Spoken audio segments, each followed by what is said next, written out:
बिस्मिल्लाहिर्रहमानिर्रहीम। असल बात से मैं हूँ इकबाल इंजो। नाज़रीन, चंद घंटे रह गए हैं। कल 22 अगस्त में इस्लामाबाद में तरनोल के मकाम पर पाकिस्तान तहरीक इंसाफ का जलसा है। जलसा होगा, नहीं होगा, कैसा होगा, कामयाब होगा या हुकूमत एनओसी देगी नहीं देगी, अदालत ने इजाज़त दे दी है, क्या वो वापस कैंसिल करेगी, ये सारे सवालों का जवाब कल ही पता चलेगा। क्योंकि माजी का जो ट्रैक रिकॉर्ड है वो सिर्फ़ और सिर्फ ये है कि पाकिस्तान के अंदर तमाम सियासी जमातों को इजाज़त है जलसे, रैलियाँ, जुलूस निकालने की, लेकिन अगर किसी को नहीं है तो वो सिर्फ़ और सिर्फ पाकिस्तान तहरीक इंसाफ को इजाज़त नहीं है। हो सकता है कि कल आखिरी टाइम ये ऑर्डर आए कि ये यहाँ पर जलसा नहीं कर सकते। अब दूसरी बात यह है कि इस दफ़ा थोड़ा-सा जो बाकी माजी की निस्बत जिस तरह से जलसों की तैयारी की जा रही थी उससे मुख्तलिफ ये है कि एक तो वहाँ पर स्टेज नहीं लग रहा, और पाकिस्तान तहरीक इंसाफ के जितने भी मेन स्ट्रीम के रहनुमा हैं उनका कहना ये है कि हम बगैर स्टेज के यहाँ पर जलसा करेंगे, और मे बी कि कोई ऐसा स्टेज लेके आएँ जो बना बनाया हो। दूसरी बात यह है कि लोगों को पाकिस्तान के अंदर केपीके से, पंजाब से, इस्लामाबाद से सबको ये कहा गया है कि वो वहाँ पहुँचें और जलसे की तैयारी करें। देखते हैं कि कल क्या सूरत हाल बनती है। कुछ कहना इसलिए मुश्किल है कि पाकिस्तान में अगर किसी को खौफ है, डर है, तो वो सिर्फ़ और सिर्फ इमरान खान के नाम से निकलने वाले जलसे, जुलूस, रैलियों से डर है। इसकी वजह क्या है ये आगे चल के बात करेंगे, लेकिन यहाँ पर बाकायदा ये देखा जा सकता है कि सियासी टेम्परेचर तो हाई है ही है, लेकिन सियासत के साथ साथ वो ताकतवर हलके जो पूरे निज़ाम को कंट्रोल कर रहे हैं, वो इस वक्त इमरान खान से ना कानूनी जंग कर रहे हैं, ना आइनी जंग कर रहे हैं, ना सियासी जंग कर रहे हैं, बल्कि वो इमरान खान से ज़ाती दुश्मनी, नफ़रत और बुग़्ज़ की जंग में हैं, और वो किसी भी सूरत पीछे हटने को तैयार नहीं।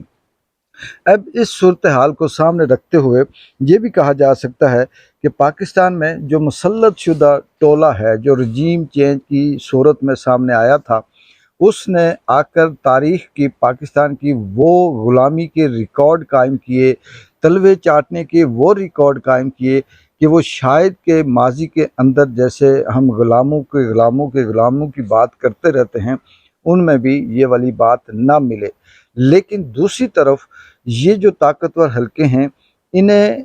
इस चीज़ की शायद कि वो ये समझते हैं कि वो पाकिस्तान के अंदर कई 100 सालों तक रहेंगे, या फिर उन्होंने ये सोच रखा है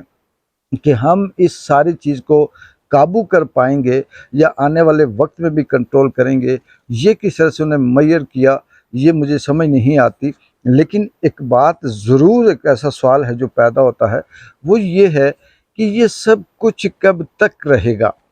स्टूडेंट्स को धमकाना, स्टूडेंट्स तहरीक को दबाने की कोशिश करना, पाकिस्तान के अंदर जलसे जुलूस ना करने देना, पाकिस्तान तहरीक इंसाफ के नाम लेने वालों को जितनी सख्त से सख्त सज़ा हो सकती है वो देना, इमरान खान के साथ ज़ाती हद तक उतर जाना, और फिर उसे इस हद तक लेके जाना कि हम उसे मिलिट्री ट्रायल करेंगे, हम उसको ये सज़ा देंगे, उसके केसेस के फ़ैसले ना होने देना, एक ही नौइयत के तोशाखाना जैसे के ऊपर 1, 2, 3, 4 इस तरह से मुकदमे कायम करना, ये सारे के सारी उस तरफ इशारा करते हैं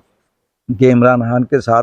किसी किस्म की कोई आइनी, कानूनी, सियासी करप्शन की जंग नहीं, सिर्फ ज़ाती जंग है। और ज़ाती जंग इसलिए है कि मैं पिछले व्लॉग में भी नाज़रीन आपको बता रहा था कि बदकिस्मती इस मुल्क की ये है कि मुझे नहीं पता ये मुल्क कैसे, क्योंकि इस वक्त जो रजीम चेंज का टोला है वो ये कहते हैं ये कलमे के नाम बना। अगर कलमे के नाम पर ये मुल्क बना है तो फिर कलमा पढ़ने वालों के साथ ये वाला सलूक है। ये मुल्क के दो कौमी नज़रिया, मुझे वो दो कौमी नज़रिया आज तक समझ नहीं आया कि वो कौन सा है। लेकिन ये बात ज़रूर समझ आ रही है कि इस मुल्क में जिस पार्टी की, जिस सियासतदान की, जिस शख्स की अवाम के अंदर मकबूलियत होती है, वो जब अवाम के हक़ की बात करना शुरू करता है, वो जब अवाम को रिलीफ़ देने की बात शुरू करता है, तो उसके दुश्मन हो जाते हैं ये सारे के सारे जो रजीम चेंज का टोला है, जो ताकतवर है।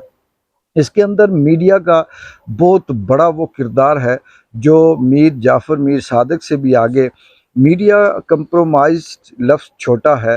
ये लफाफा लफ्ज़ बहुत छोटा है। मीडिया के अंदर जो बैठे एंकर हैं, वो कुछ चलाने को तैयार हो जाते हैं, जिनका न सर होता है, न पैर, न कोई किसी किस्म का वजूद होता है। जैसे उन्हें व्हाट्सएप आता है, जैसे उन्हें मैसेज आता है, वो उसके टिकट चलाना शुरू कर देते हैं। इससे ये लगता है कि पाकिस्तान के अंदर इमरान खान के ख़िलाफ़ वो नफ़रत पैदा करने की कोशिश की जा रही है, जिसमें वो मुसलसल नाकाम हैं। लेकिन जितना इस चीज़ को दबाने की कोशिश की जाती है, उतनी ही अवाम के अंदर हमदर्दियाँ पैदा होती हैं। लेकिन अगर हकीकत से देखा जाए तो असल ताकत अवाम ही है, चाहे वो आज है, कल है या आने वाले कई सालों के बाद होगी। आजकल बहुत ज़्यादा जो व्लॉगर हैं या जो तबसरे और तज़किये होते हैं, वो इस बात पे हो रहे हैं कि इमरान खान की जान को ख़तरा है, उसे मारने की कोशिश की जा रही है, उसे रास्ते से हटाने की कोशिश की जा रही है।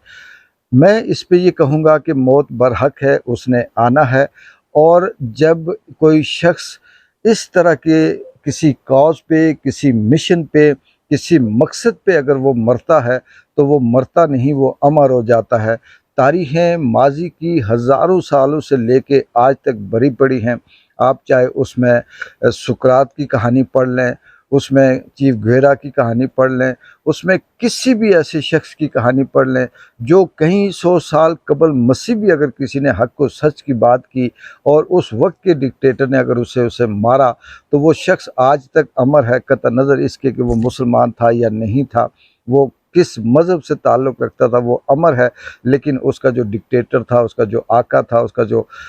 फस्तायत करने वाला शख्स था, उससे आज भी तारीख़ उसे इबरत के नाम से याद करती है और स्याह रूफ़ों से लिखती है। हमारे इस मुल्क के अंदर चंद 100 लोग ऐसे हैं जो मुफाद की खातर, जो अपने बच्चों को, अपने करप्शन को, अपने उस यूरोप के अंदर जो प्रॉपर्टी है उसे बचाने के लिए ये सब कुछ कर रहे हैं। लेकिन फिर अगला सवाल ये है कि ये प्रॉपर्टी, ये करप्शन, ये बच्चे, ये यूरोप, क्या ये इसको हज़म कर पाएंगे?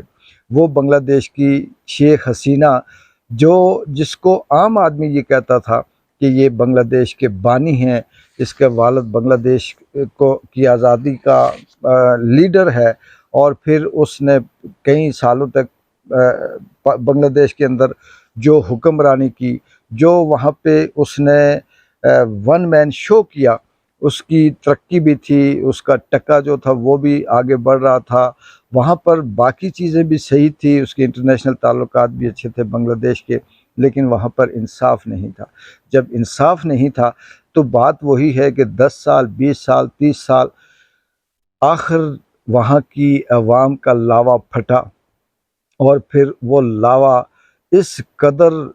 बढ़ता गया कि वो सुनामी से भी आगे उस मकाम तक पहुँच गया कि जहाँ उसने अपने आगे आने वाली हर चीज़ को रूंधता हुआ वो गया, और आखिर शेख हसीना को मजबूर किया कि वो भागे। और इस वक्त बांग्लादेश के अंदर जितने भी शेख हसीना के चमचे करछे थे, जितने उसके टाउट थे, उसके नाम से लगाए हुए थे, कुछ लोग भाग गए, कुछ कैद में हैं, कुछ छुपे हुए हैं, और किसी की तलाश जारी है। सबको हटा दिया गया। पाकिस्तान के अंदर भी चाहे वो काजी हो, कितना अरसा रहेगा, चाहे वो किसी और ताकत का सरबराह हो, वो कितना अरसा रहेगा, चाहे ये जो मियाँ बरादरान हैं, ये कब तक यहाँ पर मसखरापन करते रहेंगे, इनके जो टाउट टीवी के ऊपर बैठकर बात करते हैं, कब तक ये बात करेंगे।